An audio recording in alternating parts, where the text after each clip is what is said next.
ETF index mutual funds నేర్చుకుని stock మార్కెట్లో రాణించాలనుకుంటున్నారా? వెంటనే ఈ నెంబర్కి కాల్ చేయండి.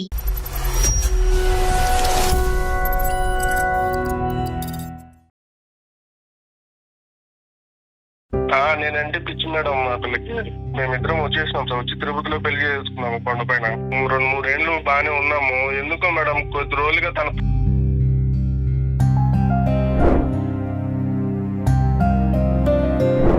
అంటే ప్రతిరోజు జరుగుతుందంటండి. వాళ్ళని చూడగా అసలు నాకు కాళ్ళు చేతులు ఆడట్లేదు. కానీ మీరు చెప్తున్నదంతా నిజమని మేము ఎలా నమ్మాలి అని అంటున్నా వినోద్. తనే చెప్తాను సార్. తర్వాత నేను అడిగి కొద్ది అవును నా ఫ్రెండ్ అని చెప్పింది సార్ తనే. బాధపడకండి. మా ఇద్దరి పర్సనల్ లైఫ్ లో జరిగే విషయాలన్నీ మీకెందుకు షేర్ చేయాలి సార్? నేను ఈ సందిగ్ధ పరిస్థితుల నుంచి మిమ్మల్ని ఇద్దరిని బయటకు లాగటానికి స్నేహితులు లేరు, కుటుంబ సభ్యులు లేరు. ఎవరికెళ్ళి చెప్పుకుంటారు మీరు? అమ్మ, ఏదైనా సమస్య ఉన్నప్పుడు పరిష్కరించుకోవాలి కదా లాస్య. మీరు చదువుకున్న వాళ్ళు, కళ్యాణ్ చక్రవర్తి గారు ఉన్నారు అని చెప్పి తను ట్రస్ట్ చేసి మా దాకా వచ్చారు. ఫైనల్ గా నువ్వే అప్రిషియేట్ చేస్తావు చూడమ్మా. అది నేను ఏ ఫ్రెండ్షిప్ చేస్తే నీకెందుకు వచ్చింది కాదా? నీ మొగుని కాదా? నేను అడగకూడదు. నాకు హక్కు లేదు. నాకు అది కదమ్మా, ఫ్రెండ్ అయితే కనుక మీ హస్బెండ్ కూడా ఫ్రెండ్ చెయ్యమ్మా. సార్, అతనికి నాకు మా పేరెంట్స్ ఎంగేజ్మెంట్ చేద్దాం అనుకున్నా. ఇప్పుడు నేను మా మామ మీద నాకు చాలా లవ్ అండ్ కేర్ అఫెక్షన్ చాలా ఉంది అప్పుడు. కాబట్టి నేను అప్పుడు అతను ఓకే చేయలేదు. నేను చెప్పాను నాకు ఆల్రెడీ ఉన్నారు, ఇంకా ఆయన చేసుకుంటాను, so that's why I cannot marry you అని చెప్పినప్పుడు we exchange our numbers. You wanted to continue as friends అమ్మా. సో వాట్ ఈస్ లైఫ్ అనేది నాకు దీనితో ఫ్రెండ్షిప్ వల్ల అర్థమైంది. అందుకని నాకు ఫ్రెండ్షిప్ ఇంపార్టెంట్ అయిపోయింది. మీ ఫ్రెండ్ కి మ్యారేజ్ అయిందా, పెళ్లి అయిందా? అయింది. ఎస్. ఏంటమ్మా ఆవిడకి తెలుసా? బయట ఎంతో మంది ఎన్నో పర్సనల్ ఫ్రెండ్షిప్స్ పెట్టుకుంటారు, అన్ని చెప్పి పెట్టుకుంటారా పబ్లిక్ లో.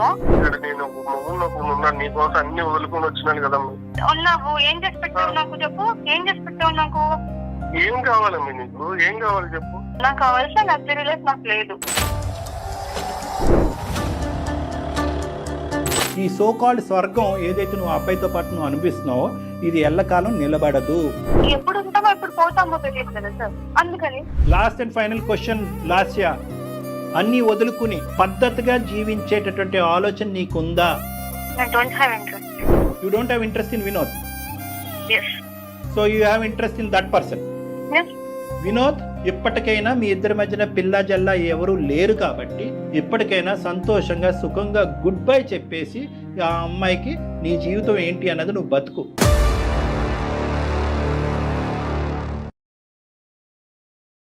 ఫెర్టినైన్ హాస్పిటల్ సమర్పించు అందమైన జీవితం కార్యక్రమానికి స్వాగతం. నమస్తే కళ్యాణ్. నమస్తే జగర్. వినోద్ అనే ఒక పర్సన్ మనకి మెయిల్ చేశారండి. పెళ్ళైపోయింది, సుఖంగా వెళ్ళిపోతుంది జీవితం. మళ్ళీ బయట అమ్మాయి కూడా కాదటండి, ఇంట్లో అమ్మాయి, చుట్టాలు. ఏం జరిగిందో అర్థం కావట్లా. నాకు చాలా ఇష్టం అండి నా భార్య అంటే, కానీ నా వల్ల కావట్లేదు. నేను యాక్సెప్ట్ చేయలేకపోతున్నాను, వదిలేయలేకపోతున్నాను. Something is wrong. సరే, ఒకసారి మీతో మాట్లాడిస్తానని చెప్పాను. తప్పకుండా మేడం, ఒకసారి కాల్ చేద్దామండి.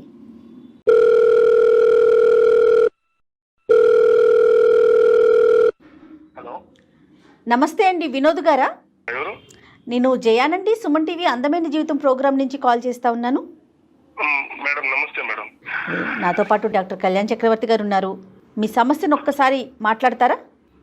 చెప్తాను. Hello Vinod sir. నమస్తే సార్. నమస్తే నాన్న. ఏంటి నాన్న సమస్య? ఏ ఊరు మీది? సార్ మాది చిత్తూరు సార్.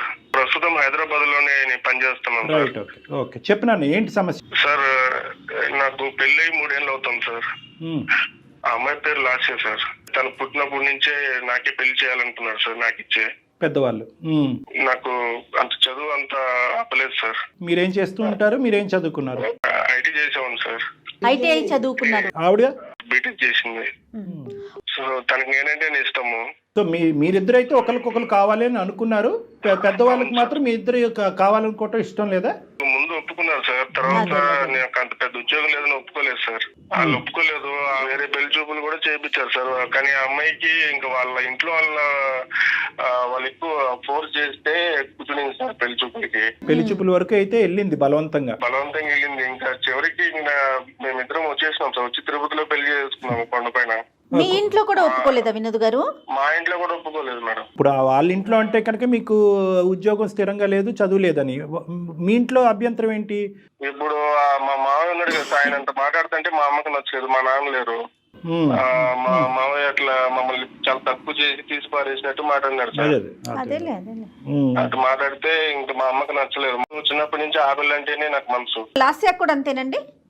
నేనంటే పిచ్చి మేడం మా పిల్లకి. పెళ్లి చేసుకుని ఇంకా నా ఫ్రెండ్ కూడా హైదరాబాద్ లో జాబ్ చేస్తున్నాడు మేడం. వాడిని అడిగాను అక్కడ ఏదైనా ఉంటే ఉద్యోగం చూడటం వస్తాను అనేసి. నాకు ఆల్రెడీ మెకానిక్ చేస్తుంటా ఇక్కడ. ఇంకా హైదరాబాద్ కి వచ్చి ఇక్కడ 3 years అయింది మేడం, 3 ఏళ్ళు అవుతుంది. లాస్యా ఏం చేస్తుంది? తనకి ఏమి పని చెప్పట్లేదు సార్. నేను ఇంట్లోనే ఉంచాను. పిల్లలు లేరుగా? ఇప్పుడు మాకున్న పరిస్థితుల్లో ఇప్పుడు పిల్లలు వద్దనుకున్నాం సార్. ఇప్పుడు అంత స్తోమత లేదు కదా సార్. కాదు, పిల్లలు వద్దు అనుకున్నారు కానీ ఉద్యోగం చేయడానికి ఏంటి అమ్మాయి హైదరాబాద్ సిటీలో? తనకి ఇష్టం లేదా ఏంటి? నాకు ఇష్టం లేదు మేడం. చిన్నప్పటి నుంచి అంత బాగా చూసుకున్నాను. ఎందుకు తనని బయటకు పంపించాలి, ఎందుకు ఉద్యోగం చేయించాలి? తను మీ ఉద్దేశంతో ఏకీభవిస్తుంది అంటే ఓకే నేను ఇంట్లో కంఫర్ట్ గా ఉన్నాను అంటదా, లేకపోతే ఎట్లా ఉంది తన మెంటాలిటీ ఏంటి? తను బాగానే ఉండింది మేడం. 2-3 ఏళ్ళు బాగానే ఉన్నాము. ఎందుకో మేడం కొద్ది రోజులుగా తన ప్రవర్తన నాకు అర్థం కావట్లేదు మేడం. నాకు ఏడుపు వస్తుంది. అయ్యో. పెద్దలతో కాంటాక్ట్ ఉందా? లేదు లేదు సార్. కాంటాక్ట్స్ తగ్గిపోయినాయి. నాన్నతోనూ లేదు, మా అమ్మతోనూ లేదు సార్. సో కాంటాక్ట్స్ తగ్గిపోయినాయి అంటే అంత ఇష్టపడి వచ్చినటువంటి ఆడపిల్లకి ఈ రోజు నువ్వంటే ఇష్టం లేకుండా ఉండటం అంటే? ఈ మధ్య గత 3-4 నెలల నుంచి నా దగ్గరికి కూడా రావట్లేదు. పిలిస్తే పలకదు, మాట్లాడిస్తే మాట్లాడదు. ఏదో పరవాన్ని చూసినట్టు చూస్తాను సార్. నన్ను రూమ్ లో కూడా రానివ్వట్లేదు సార్. తలుపేసేస్తుంది. నేను హాల్లోనే పడుకుంటున్నాను సార్. 10 రోజుల నుంచి చూస్తున్నాను మేడం. తన ఒంటి మీద బంగారు చూస్తున్నాను. ఫోన్లు కొత్త చూస్తున్నాను. ఓ ఫోన్లు, బంగారం కూడా?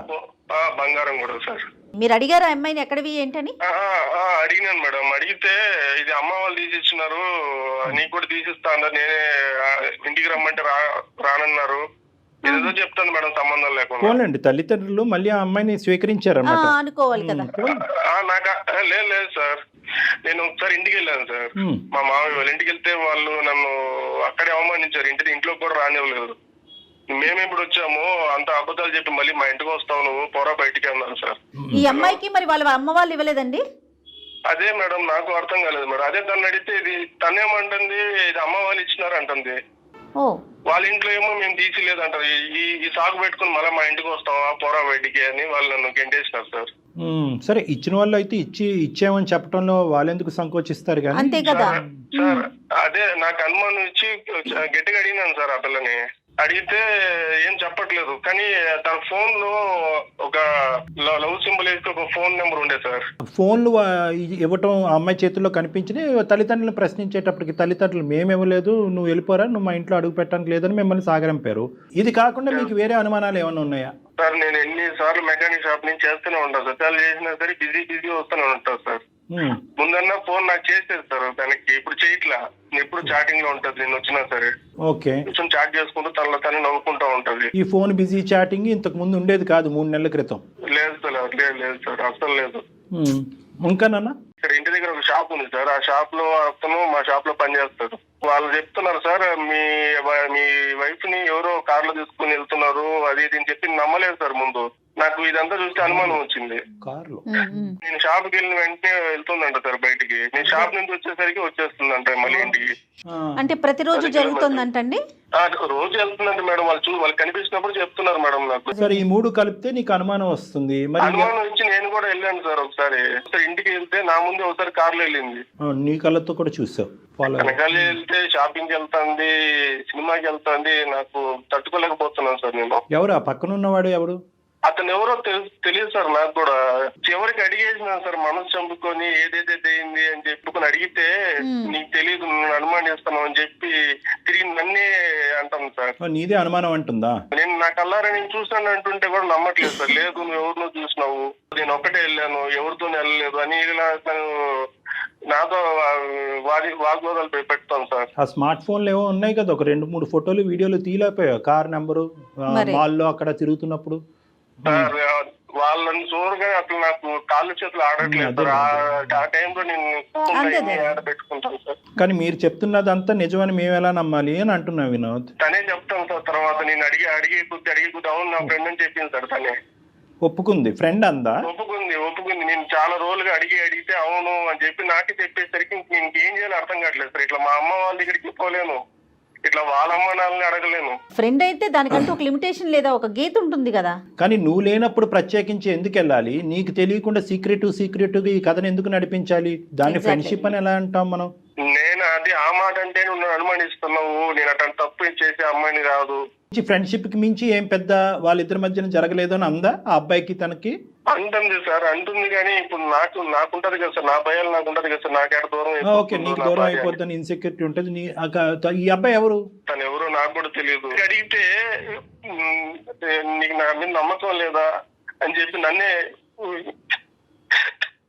అయ్యో, బాధపడకండి వినోద్. లేదులే వినోద్, అడుగుదాం, మన ప్రయత్నం మనం చేద్దాం, మాట్లాడదాం. కళ్యాణ్ గారు, అమ్మాయితో మాట్లాడితే తన ఉద్దేశం ఏంటి, తినే తప్పుగా అర్థం చేసుకుంటున్నాడా లేదా ఏం జరుగుతుంది అనేది మనం తెలుసుకోవచ్చు. మీరు అన్నట్లుగా వినోద్, మీరైతే దేనికైనా సిద్ధంగా ఉండండి.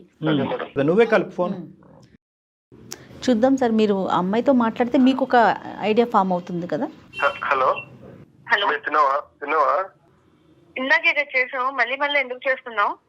ఎందుకు అంత కోపం నా మీద? నేనేం అడిగినా నిన్ను? పదే ఎందుకు కాల్ చేస్తున్నావు అంటున్నాను. మీరు కోపడకమ్మే, నేను చెప్పేది నువ్వు ఎందుకు ఇన్ని రోజుల నుంచి తేడాగా ప్రవర్తిస్తున్నావు? నీకేమైనా అనుమానంగా నేను అనుమానిస్తున్నాను? నేను చెప్పు. ఇన్నిసార్లు కాల్ చేసి సన్మానించడం అని అంటారు కదా, ఏంటి నా మీద ఏంటి డౌటా నీకు ఇన్నిసార్లు కాల్ చేయడానికి? మరి ఎప్పుడు చేసినా బిజీ వస్తానే ఉంటుంది. ఇందుకు ముందన్నా నువ్వు నాకు వెనక్కి చేసేదాన్ని, ఇప్పుడు అది కూడా చేయట్లేదు కదా నువ్వు. నాకు బిజీ ఉంటే ఎవరు కాల్ తీయరు. నీకు నాతో మాట్లాడే ఇష్టం లేదు, నాకు అర్థమైపోయింది. ఒకసారి మాట్లాడతారంటే నీతో మాట్లాడు సార్. హలో అమ్మ, నమస్తే అమ్మ. నా పేరు డాక్టర్ కళ్యాణ్ చక్రవర్తి అమ్మ. సుమన్ టీవీ అందమైన జీవితం నుంచి మాట్లాడుతున్నాను. నాతో పాటు సీనియర్ యాంకర్ జయ గారు కూడా ఉన్నారు ఇక్కడ. చెప్పండి సార్. ఏం లేదమ్మా, వినోద్ మాకు ఈమెయిల్ పంపించాడు, చాలా బాధలో ఉన్నాడు.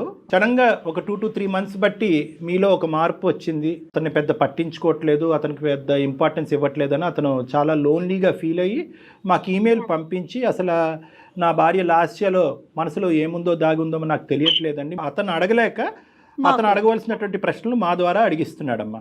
ఇప్పుడు ఆయన అనుమానిస్తున్నాడు అని నేను అనడంలో తప్పులేదు కదా సార్? అంటే నాకు తెలియదమ్మా, అసలు మీ ఇద్దరి మధ్యన లాస్ట్ 2 to 3 months బట్టి ఎటువంటి డిఫరెన్స్ ఆఫ్ ఒపీనియన్ వచ్చిందన్నది చెప్పమ్మా. చాలా అంతే. ఇప్పుడు మా ఇద్దరి పర్సనల్ లైఫ్ లో జరిగే విషయాలన్నీ మీకెందుకు షేర్ చేయాలి సార్? నేను చిన్నప్పటి నుంచి బాగా ఇష్టపడి మీరిద్దరు ప్రేమించుకుని పెద్దలకి ఇష్టం లేకుండా పెళ్లి చేసుకున్నారు. ఈ సందిగ్ధ పరిస్థితుల్లోంచి మిమ్మల్ని ఇద్దరిని బయటకు లాగటానికి స్నేహితులు లేరు, కుటుంబ సభ్యులు లేరు. ఇప్పుడు అతను అనుమానిస్తున్నాడని నువ్వు బాధపడుతున్నావు, నా భార్య నాతో పాటు సహకరించట్లేదని అతను బాధపడుతున్నాడు. ఎవరికెళ్ళి చెప్పుకుంటారు మీరు? ఆ విధంగా అతను మాకు వచ్చి చెప్పుకున్నాడు కాబట్టి మేము ముందస్తు ఏంటంటే కొన్ని 100,000 మెయిల్స్ వచ్చినా కూడా అవన్నీ పక్కన పెట్టి ఈ అబ్బాయి చచ్చిపోతానంటున్నాడు, విపరీతమైనటువంటి శోభలో ఉన్నాడని చెప్పి మేము ఫోన్ చేసి ఓ సహాయకర చర్యగా మేము ముందుకు వచ్చాం. మీకెందుకు చెప్పాలి అంటే మేము ఏమీ మాట్లాడలేము తల్లి. అమ్మ, ఏదైనా సమస్య ఉన్నప్పుడు పరిష్కరించుకోవాలి కదా లాస్య. మీరు చదువుకున్న వాళ్ళు, మీ ఇద్దరి మధ్య సమస్య ఉంది, అందమైన జీవితం సుమన్ టీవీ డాక్టర్ కళ్యాణ్ చక్రవర్తి గారు ఉన్నారు అని చెప్పి తను ట్రస్ట్ చేసి మా దాకా వచ్చారు. ఫైనల్ గా నువ్వే అప్రిషియేట్ చేస్తావు చూడమ్మా. అది ఇప్పుడు నేను ఏం తప్పు చేశానండి అంతలా తీసుకొచ్చి చెప్పడం? నేను ఏం చేశానని చెప్పాడు, నేను ఆయన బాగానే చూసుకుంటున్నాను కదా. అమ్మా, ఏం తప్పు చేసావు, తప్పు అనే మాట అనలేదమ్మా అతను. ఓకే, కొన్ని మంత్స్ నుంచి బాగుండట్లేదు అంటున్నారు కదా. ఫోను, మెసేజింగ్, చాటింగ్ ఇలాంటి వాటిలో బాగా బిజీగా ఉన్నావంట. ఎప్పుడు ఫోన్ చేసినా ఫోన్ ఎంగేజ్ వస్తుందంట. అతనికి ఇవ్వాల్సినటువంటి టైం ఫోన్కి ఇస్తున్నావంట, అదే ఫోన్లో అవతల ఉన్నటువంటి వ్యక్తికి. ఫ్రెండ్స్ ఉంటారు కదా, బిజీ ఉంటాను నేను. Okay, we have understood each other. నువ్వు కోఆపరేట్ చేయడానికి రెడీ అయ్యావు. కైండ్లీ టెల్ అమ్మా, పెళ్ళైనప్పటి నుంచి ఏం జరిగింది మీ ఇద్దరి మధ్యన? ఈ లాస్ట్ 3 years ఎలా ఉంది? ఈ మధ్య కాలంలో ఏమైంది? వాడెవడు మన ఇద్దరి మధ్య? వాడెవడు చెప్పు. నా ఫ్రెండ్ అంటున్నాను కదా. నేను ఏ ఫ్రెండ్షిప్ చేస్తే నీకెందుకు వచ్చింది బాగా? అరే నేను ఎవరు? నీ మొగుడిని కాదా? నేను అడగకూడదు, నాకు హక్కు లేదు. నాకు అది కదమ్మా, ఫ్రెండ్ అయితే కనుక మీ హస్బెండ్ కి కూడా ఫ్రెండ్ చెయ్యమ్మా. ఎవరికి తెలియనటువంటి గోప్యంగా ఉంచే ఫ్రెండ్ ఎందుకు అనుమానాలు దారి తీస్తుంది కదా.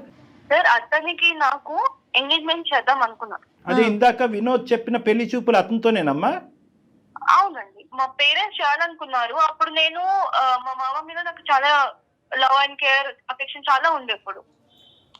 కాబట్టి నేను అప్పుడు అతను ఓకే చేయలేదు. నేను చెప్పాను నాకు ఆల్రెడీ ఉన్నారు, ఆయన చేసుకుంటాను. So that's why I cannot marry you అని చెప్పినప్పుడు we exchange our numbers. You wanted to continue as friends అమ్మా? Has a good friends. ఎందుకంటే తనకి నా మెచ్యూరిటీ కానివ్వండి, తనకి నా బిహేవియర్ కానివ్వండి నచ్చింది. అందుకని ఈ సైడ్ మనం ఫ్రెండ్స్ గుడ్ ఫ్రెండ్స్ గా ఉంటే బాగుంటుంది అన్నారు. So I don't want to hurt him. అందుకని నేను ఒక గుడ్ ఫ్రెండ్ గా ఉంటున్నాను తనతో. 3 years పాటు మీ మ్యారేజ్ అయిన తర్వాత కూడా కంటిన్యూ అయిందా? అవునండి. పెళ్లి చూపుల్లో పరిచయం అయినటువంటి ఆ ఫ్రెండ్ని మీ భర్తకి తెలియకుండా ఉంచవలసినటువంటి అవసరం ఏముంది? ఎందుకు మీ భర్తకి ఇంట్రడ్యూస్ చేయలేదు? మీ ఇంటి వరకు ఎందుకు రాలేదు? అది నా పర్సనల్ లైఫ్ కదండి. కానీ పెళ్ళయ్యాక మీకు పర్సనల్ ఏంటి తల్లి? పెద్దల్ని కాదనుకుని ముందుకు వచ్చినటువంటి మీ ఇద్దరు పర్సనల్ ఏంటమ్మా? నేనప్పుడు తను ఇష్టపడ్డప్పుడు అవును ఇష్టపడ్డాను. I like him, that's why I got married with. కానీ నా లైఫ్ ఎలా ఉండాలి, ఎలా డిజైన్ చేసుకోవాలి అప్పుడు నాకు తెలియదు. అప్పుడు నాకు తను నచ్చారు కాబట్టి అలా అనుకున్నాను. కానీ వాట్ ఈస్ లైఫ్ అనేది నాకు తనతో ఫ్రెండ్షిప్ వల్ల అర్థమైంది. అందుకని నాకు ఫ్రెండ్షిప్ ఇంపార్టెంట్ అయిపోయింది. మీ ఫ్రెండ్ కి మ్యారేజ్ అయిందా, పెళ్ళి అయిందా? అయింది. ఎస్. అదేంటమ్మా ఆవిడకి తెలుసా? తెలీదండి మాకు. ఇప్పుడు మేము బయటకి ఎంతో మంది ఎన్నో పర్సనల్ ఫ్రెండ్షిప్స్ పెట్టుకుంటారు, అన్ని చెప్పి పెట్టుకుంటారా పబ్లిక్ లో? పబ్లిక్ కాదమ్మా, మాకు చెప్పమంటలేదమ్మా, మొగుడు పిల్లలకి చెప్పుకోమంటున్నావమ్మా. అది మేము చెప్పుకోవాలనిపిస్తే చెప్పుకుంటాము.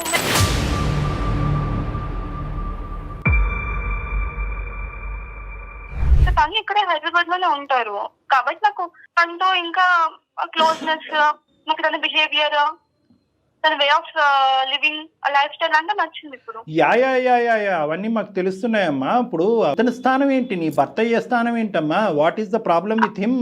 I don't have any problem with him. నేను తనతో ఉంటున్నాను కదండి. కేవలం మీది ఫ్రెండ్షిప్ ఏనా? దానికి మించింది ఏమన్నా ఉందా? మీకు ఎందుకు చెప్పాలండి అంటున్నాను. అమ్మ ఎందుకు చెప్పాలి అని అన్నా అదే మీనింగ్ వస్తుంది, చెప్పకూడదు అన్నా కూడా అదే మీనింగ్ వస్తుంది. సో నువ్వు చెప్పకుండానే ఏది చెప్పాలో చెప్పేశావు. ఇప్పుడు చెప్తే అని తెలుసుకుని ఏం చేస్తారు? ఎందుకు చెప్పు? ఇక్కడ నేను ఉన్నాను, నీకోసం అన్ని వదులుకొని వచ్చినాను కదా. ఉన్నావు, ఏం చేసి పెట్టావు నాకు చెప్పు. ఏం చేసి పెట్టావు నాకు? ఏం కావాలమ్మా నీకు? ఏం కావాలి చెప్పు. నాకు కావాల్సిన లగ్జరీ లైఫ్ నాకు లేదు.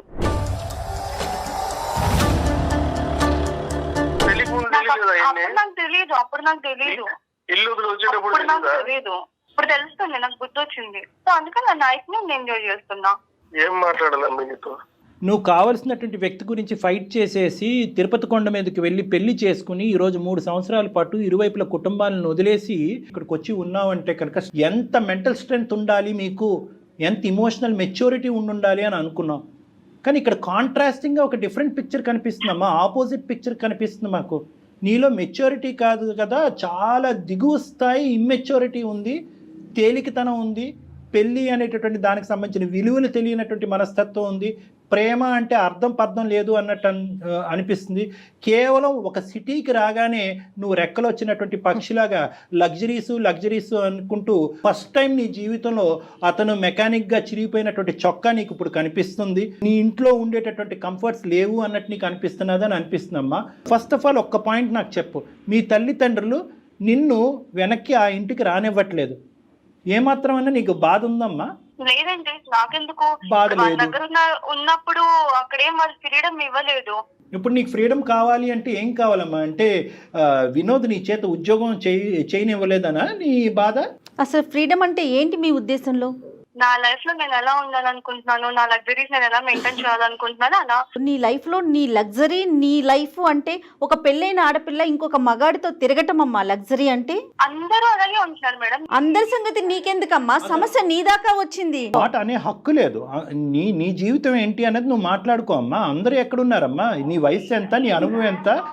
నేను మేజర్ కాబట్టి. నువ్వు మేజర్ అయినా కూడా 10 times మైనర్ లా ఉన్నావు నువ్వు. ఇక్కడ ఒకటే పాయింట్, నా జీవితం అనేటటువంటి మాట ఎప్పటి వరకు అంటే కనుక నువ్వు బ్యాచులర్గా ఉన్నంతసేపు, మీ ఊర్లో ఉన్నంతసేపు, మీ అమ్మా నాన్న దగ్గర పెరిగినంతసేపు. పెళ్ళి అయిన తర్వాత మీరిద్దరూ కలిసి ప్రయాణం చేస్తున్న తర్వాత ఇద్దరు టోటల్గా ఒక నమ్మకంతో, ఒక ట్రాన్స్పరెన్స్తో పెరగాలి అనేటటువంటి ఉద్దేశంతోనే పెళ్ళి అనేటటువంటి ఒక బంధం ఏర్పడింది. నా అనే మాటలో మన అనేటటువంటి పదం కూడా రావాలి. నీ భర్తకు తెలియకుండా ఇలా ఈ విధంగా నువ్వు ప్రవర్తించడం అనేటటువంటిది నీకు ఇష్టమేమో కానీ but you are bound to answer to him. అతనికి సమాధానం చెప్పవలసినటువంటి రైట్ నీకుంది. ఎందుకంటే నువ్వెంతైతే అతను నమ్ముకుని పారిపోయి వచ్చేసావో అతను కూడా నిన్ను నమ్ముకుని వచ్చేసాడు. నీ తల్లిదండ్రులు ఫస్ట్ నిన్ను ఆపారు, నువ్వు బీటెక్ చదివేవమ్మా, వాడు మెకానిక్ ఐటీఐ మధ్యలో ఆపేశాడు, వద్దు అమ్మ అంటే కనుక నో నాన్న వాడే కావాలి, ఐ వాంట్ హిమ్ అని చెప్పుకుంటూ అతను వెనక తోకలాగా పరిగెట్టుకుని వచ్చావు. అప్పుడే మీ తల్లిదండ్రుల యొక్క మాట విని గుడ్ బై చెప్పి ఉంటే కనుక అతను ఎవడో ఇంకో అమ్మాయిని చేసుకుని హ్యాపీగా ఉండేవాడు. ఈరోజు ఇక్కడ పెద్ద ఫెయిలియర్ ఎవరిదో తెలుసా? నీదే వినోద్. నీ ఫెయిలియర్ ఎక్కడో ఊడిపడినటువంటి ఆడపిల్ల కాదు, అరేంజ్డ్ మ్యారేజ్ కాదు, మీ కుటుంబంలోనే పుట్టి పెరిగినటువంటి ఒక ఆడపిల్ల యొక్క సైకాలజీ మెంటాలిటీ నువ్వు ఆవగింజంతా కూడా అసెస్ చేయలేకపోయావు. నోట్లో వేలు పెట్టుకునే పిల్లోడు కూడా అసెస్ చేస్తాడు, ఈ అమ్మాయికి మెంటల్ మెచ్యూరిటీ లేదు, గాలివాటం, గాలి ఎటువైపు వేస్తే అటువైపు కొట్టుకుపోయేటటువంటి రకం. వాడి పిల్లం వచ్చి ఈ అమ్మాయి జుట్టు పట్టుకుని నేలకేసి కొడుతుంది, ఆ రోజు ఈ అమ్మాయికి తెలిసి వస్తుంది this is common, this is ఇది fair, what is wrong, where is freedom, ఈ ఇంగ్లీష్ టెక్స్ట్ బుక్ లో ఉన్న పదాలన్నీ వాడేస్తుంది కదా. ఈ అమ్మాయికి సరైన పనిష్మెంట్ ఇప్పుడు వరకు తగలలేదు. లవ్ మ్యారేజ్ అయినా కూడా పేరెంట్స్ క్షమిస్తారు. అరే ఏముందిలే మన ఆడపిల్ల ఎక్కడో ఎలా ఉందో మన ఇంట్లో మనిషిని ఇక్కడ చేసుకుంది, పండగకు పిలుద్దాం, పబ్బానికి పిలుద్దాం. 3 years పాటు ఈ అమ్మాయిని ఇప్పటికి కూడా గడప తొక్కనివ్వలేదు అంటే కనుక ఈ అమ్మాయి మొండి వైఖరి వాళ్ళు మొదటి నుంచే స్టడీ చేసి ఈ రోజు వచ్చినటువంటి అమ్మాయి మళ్ళీ మన ఇంట్లో ఏం పెంట పెడతాది రా బాబు, ఎక్కడుంటే అక్కడే ఉన్నాయి అని చెప్పి ఆ అమ్మాయికి దండం పెట్టి నీ నెత్తి మీద పెట్టి వదిలేశారు. ఈ గుడిబండను తెచ్చుకుని నీ నెత్తిమే పెట్టుకున్నాను. సార్ పెళ్లికి ముందు ఇట్లా లేదు కదా సార్, నేనంటే ప్రాణం అనింది, నేనంటేనే ఇష్టపడింది, ఎక్కడైనా తీసుకెళ్ళిపోమావయ్యా అనింది. లేదు నువ్వెవరితో నన్ను ఉన్నావని నేను వచ్చి చూస్తున్నానా? లేదు కదా, నన్ను నువ్వే ప్రతిదానికి వెనకొచ్చి ఎంక్వైరీ చేస్తున్నావు. నేను చేస్తున్నాను. అమ్మ కనిపించేటటువంటి వాటి గురించి మాట్లాడదాం అమ్మ. నువ్వు ఫోన్ చేసినప్పుడు అతను ఫోన్ ఎంగేజ్ రాలేదు, నువ్వు మెసేజ్లు పెట్టినప్పుడు అతను తిరిగి మెసేజ్లు పెడుతున్నాడు, ఏ టైం వచ్చినప్పుడు ఎప్పుడు వెళ్ళినా కూడా ఆ మెకానిక్ షాప్లో స్క్రూలు బిగించుకుంటూ కూర్చున్నాడు. నువ్వేమో వచ్చి కారుల్లో తిరుగుతావు కదా, అతను ఏమన్నా కార్ల మీద తిరిగాడా? నీకు ఆల్రెడీ పెళ్ళయింది, అక్కడ అడ్డంగా దొరికేంత ఆల్రెడీ అతనికి పెళ్ళైపోయింది, అతనికి ఒక భార్య ఉంది, మీది ఒక ఫ్రెండ్షిప్, దానికి ఒక గొప్ప పదం, ఈ పదాలు ఎక్కడ దొరుకుతున్నాయో భగవంతుడా, దాన్ని తీసుకొచ్చి పెట్టేసుకున్నావు, దాన్ని ఎక్కడి దాకా తీసుకెళ్తావు? మ్యారేజ్ అనేది ఒక ఆప్షన్ అంతే కదండి. ఇప్పుడు ఎవరికి నచ్చిన వాళ్ళు పెట్టుకుంటారు కదా, అవునా? అదొక ఆప్షన్. నచ్చిన డేస్ ట్రావెల్ చేస్తారు, లేకపోతే వదిలేస్తారు. దానికి ఎందుకు ఇంత ఈ నిర్వచనాలు మాకు దయచేసి చెప్పద్దు. Marriage is an option, ABC ఇలాంటివన్నీ మాకు అనవసరం. మేము ఇంకా అంత పోస్ట్ కల్చర్ లో లేమమ్మా. కేవలం ఇది ఒక గుట్టుగా ఉన్నంత సేపే ఈ మాట తీరు. ఇదే పంచాయతీ ఓపెన్ గా నీ బాయ్ ఫ్రెండ్ వాళ్ళ భార్య వాళ్ళ కుటుంబ సభ్యుల మధ్యన పెడదామా రేపు మధ్యాహ్నం? రెడీనా మీరు? పెడదామంటే నేను రెడీ. నేను మళ్ళీ చెప్తున్నాను, మా పర్సనల్ లైఫ్ లోకి ఇన్వాల్వ్ అవ్వను అని అంటున్నారు, అవుతున్నారు మీరు. తప్పదమ్మా, తప్పదు. నువ్వు ఎందుకంటే మాకు నేర్పించేస్తున్నావు ఇక్కడ. తను వాళ్ళ వైఫ్ తో హ్యాపీగా లేడేమో, వాళ్ళ వైఫ్ తో అతను హ్యాపీగా లేడేమో, అందుకని నాతో ఫ్రెండ్షిప్ చేస్తున్నాడు అంటుంది. అమ్మ పిచ్చికి కూడా హద్దు ఉందమ్మా. అమ్మ నువ్వు మాట్లాడేటటువంటి అన్ని పిచ్చి మాటలు, ఇమ్మెచ్యూరిటీతో కూడినటువంటి మాటలు. మరి వాళ్ళ వైఫ్ మరి తిని ఎక్కడికి వెళ్తున్నాడు, ఏం చేస్తున్నాడు, అవన్నీ ఎందుకు చూడట్లేదు కదా. ఇప్పుడు ఏం చూస్తున్నారు కదా, అబ్జర్వ్ చేస్తున్నారు, ఆవిడ అబ్జర్వ్ చేసుకోవట్లేదు కదా. ఇలాంటి వాటికని మేము సమాధానాలు చెప్పము, ఎందుకంటే కనుక ఆ అమ్మాయి నమ్మకంతో ఉంది కాబట్టి ప్రశ్నించట్లేదు. డాక్టర్ గారు అసలు ఈ అమ్మాయితో కంటిన్యూ చేయటమే తప్పండి. ఇప్పుడు మాట్లాడిన ఇంతసేపులో ఎక్కడైనా అనిపిస్తోందా ఈ అమ్మాయిలో మనం మార్పు తీసుకురావచ్చు, మీరు కూర్చొని మాట్లాడితే అనే థాట్ మీకు వస్తుందండి? చెప్పండి. ఎందుకంటే నేను చివరి వరకు వదలనమ్మా, కాబట్టి నా నమ్మకం నాది కాబట్టి ఒక్క ప్రయత్నం చేస్తున్నాను, దయచేసి వినమ్మా. Life is a very big ocean అమ్మా. ఈరోజు నువ్వు నిలబడినటువంటి ఎక్కడైతే నువ్వు నిలబడ్డావో, ఏవైతే ఆలోచిస్తున్నావో, ఏవైతే అనుభవిస్తున్నావో, ఇవన్నీ కూడా ఊహాజనకం. మనకి ఏదన్నా శిక్ష పడేటటువంటి పరిస్థితి వచ్చేంత వరకు ఇవి నిలబడతాయి. నువ్వు ఇంకా ఊహించుకోవట్లేదు. నీలో ఉన్నటువంటి ప్రధానమైనటువంటి లోపం ఏంటంటే పరిణామాల గురించి ఆలోచించట్లేదు తల్లి. నువ్వు నాకు నీ మీద కోపం రావట్లేదు, జాలేస్తుంది. మీ ఆయన్ని చూస్తే ఇంకా జాలేస్తుంది. ఈ కొత్తగా కనిపించినటువంటి వ్యక్తి నీకు దేవుళ్ళలా కనిపిస్తున్నాడు, ఎల్లకాలం నిలిచిపోతుంది అని అనుకుంటున్నావు. ఈ స్వర్గం ఎల్లకాలం నిలవదు అని ఒక్క మాట చెప్పాలి అని అనుకుంటున్నాను. మనకు ఈ సోకాల్డ్ స్వర్గం ఏదైతే నువ్వు అబ్బాయితో పాటు నువ్వు అనిపిస్తున్నావో ఇది ఎల్లకాలం నిలబడదు. ఆ అమ్మాయికి తెలిసి వస్తే కనుక మీ ఇద్దరిని రోడ్డుకి ఈడ్చేటటువంటి పరిస్థితి వస్తుంది. ఇప్పటికి కూడా భగవంతుడు నీకు ఒక అవకాశం ఇచ్చాడు అందమైన జీవితం ద్వారా. ఎప్పుడు ఉంటామో ఎప్పుడు పోతామో తెలియదు కదా సార్, అందుకని చెప్పు. నా మాట ఒక్కసారి వినమ్మా. ఇప్పుడు నాకంటూ ఎవరు లేరు, నువ్వు తప్ప. నీకంటూ ఎవరు లేరు, నేను తప్ప. ఇప్పుడు ఒక పెద్దవాళ్ళ పొజిషన్ లో వీళ్ళు సారు మేడం ఒకసారి చెప్తున్నారు. నీ చివరిగా చెప్తున్నానమ్మా, ఇది ఇంకా నీ ఇష్టం. ఇంకా నేను చెప్పడం అయితే చెప్పినా నీకు. నేను చాలా పోరాడా నీతో, భరించాను. నేను ఎంతగాని భరించగలనమ్మా. నేను కూడా ఇంకా నాతోడు కూడా కాదమ్మా, నీ ఇష్టం. ఇంకా నేను అనుకున్న లైఫ్ తీసుకొచ్చి ఇవ్వగలరా? ఇప్పుడు మనకున్న పరిస్థితులకి నువ్వు కోరుకునేటివన్నీ రావు కదమ్మా. అమ్మా ఇది నువ్వు కోరుకుని వచ్చిందమ్మా, ఇదేం బలంతో పెళ్లి కాదు. చెప్పాను కదా సార్, నేను తనతో ఉంది, నా ఫ్రీడమ్ నాకు కావాలని ఉందండి అంతే. తనకి ఇంట్లో చేసి పెట్టాల్సిన చేసి అమ్మా పెడుతున్నాను. ఒకటి తల్లి, నా వంతు ప్రయత్నం నేను చేశా. ఎంతకాలం ఈ ప్రయాణం కొనసాగుతుందో, ఎన్ని తన్నులు తింటారో, ఎంత అవమానం పడతారో అనేది కాలమే నిర్ణయిస్తుంది. అందుగురించే బీటెక్ చదివినటువంటి అమ్మాయి ఇంట్లో పనిపాటు ఏమీ లేకుండా ఇంట్లో ఎందుకు కూర్చోపెట్టామంటే సుఖపడాలి సార్, సుఖపడాలి సార్, నన్ను నమ్ముకుని వచ్చింది సార్, సుఖపడాలి సార్ అంటాడు. ఇప్పుడేమో వచ్చి ఇంట్లో కూర్చొని చేసే పంచాయతీ ఇది. ఈ అమ్మాయి నువ్వు జీర్ణించుకోలేనట్టు స్వేచ్ఛ ఇచ్చావు, దాన్ని నువ్వు అడ్వాంటేజ్ తీసేసుకున్నావు. ఈరోజు నీకు చెప్పేటటువంటి అవకాశం లేదు అని నేను అనుకుంటున్నాను. అయినా కానీ తల్లిదండ్రులు లాంటి వాళ్ళం ప్లీజ్ ఆలోచించమ్మా. ఇదన్నా అనుకో, అక్కడ మనస్సాక్షి అనేది ఒకటి ఉంటుంది వినోద్కి. అది అంటది, ఒరే ఏంద్ర బాబు పైపైన కడిగి ఇచ్చేస్తున్నారు ఈ ఇస్త్రీ, ఎంగిలి విస్తరిని, మళ్ళీ అందులోనే నిన్ను భోంచేయమంటారు, వద్దురా బాబా నీ. అతని మనస్సాక్షి అతను అంటది. కాబట్టి నీలాంటి వ్యక్తితో అనుక్షణం ఇలా కాపాడుకుంటూ ఫోన్లు చేస్తూ ఈ మెకానిక్ షెడ్లో ఉన్నంతసేపు ఇక్కడ ఇంట్లో ఏం చేస్తున్నావు అని అనుకుని అతను బ్రతకటం వ్యర్థం. వినోద్ ఏం చేద్దాం చెప్పండి వినోద్, మీ ఒపీనియన్ చెప్పండి. మేడం నేను చెప్పాల్సినంత చెప్పాను మేడం తనకి. ఆ అమ్మ ఒప్పుకుంటే నేను ఇప్పుడు కూడా సిద్ధమే మేడం, కానీ తను ముందులానే ఉంటానంటే నేను కూడా ఎలా ఉండగలుగుతాను madam? Last and final question Lasya, అన్నీ వదులుకుని పద్ధతిగా జీవించేటటువంటి ఆలోచన నీకుందా? ఈ పిచ్చి పిచ్చి పనులన్నీ ఆపేసి అప్పుడే వినోద్ నీతో ప్రయాణం చేస్తాడు, లేదంటే గుడ్ బై అంటానికి రెడీగా ఉన్నాడు. ఏమంటావు? You don't have interest in this marriage or that person? You don't have interest in Vinod, so you have interest in that person. మీ ఇద్దరి మధ్యన ఒక పనికిరాని ఒక అక్రమ సంబంధం డెవలప్ అయ్యింది. పెళ్లి చూపులు కాస్త ఒక అక్రమ సంబంధం కింద బ్యాక్గ్రౌండ్లో కంటిన్యూ అయింది. ఇది మాట్లాడకుండా ఏవేవో మాట్లాడుతున్నావు ఏంటి నువ్వు? మీకు మేము చేతులు జోడించి బతిమాలాలా? అమ్మ తల్లిదండ్రులు లాంటి వాళ్ళు మారమ్మా, నీకు పరుగు పోతుందమ్మా, కుటుంబం రోడ్డు మీకు వస్తుందమ్మా అని చెప్పి నిన్ను బతిమాలాలా? వద్దమ్మా, నీకు ఇవ్వాల్సినటువంటి టైం చాలా ఇచ్చాము.